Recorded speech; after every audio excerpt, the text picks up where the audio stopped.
એકલા બેઠા બેઠા વિચાર આવે કે માણસ એટલા બધો ક્રૂડ કેમ થઈ ગયો, દયા નથી કોઈને, એકાબીજા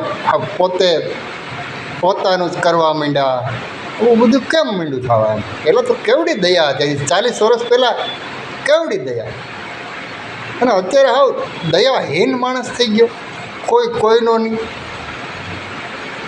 વિચાર કર્યો પછી વિચારમાં એવું કે ઓલી ડેરી છે ને દૂધની, ત્યાંથી કંઈક પરિવર્તન છે.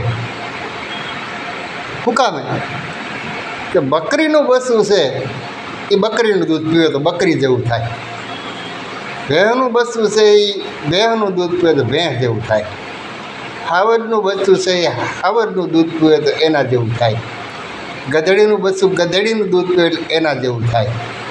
પણ માણસ છે ને આ ડેરી બન્યા પછી માણસ બધાનું દૂધ પીએ, એનું માનું પીએ, બકરાનું પીએ, ઘેટાનું પીએ, હાંડિયાનું પીએ, ગધેડીનું પીએ. હવે આ ડેરીમાં બધું મિક્સ આવી ગયું એટલે એ બધાનો પ્રભાવ માંડ્યો પડવા, એટલે માણસ આમ થયો એવું વિચાર કરતાં સાબિત થયું કે ભાઈ ડેરી થયા પછી માણસમાં દયા હતી. કારણ કે આ ડેરીમાં કેનું દૂધ નાખી દે શું ખબર પડે?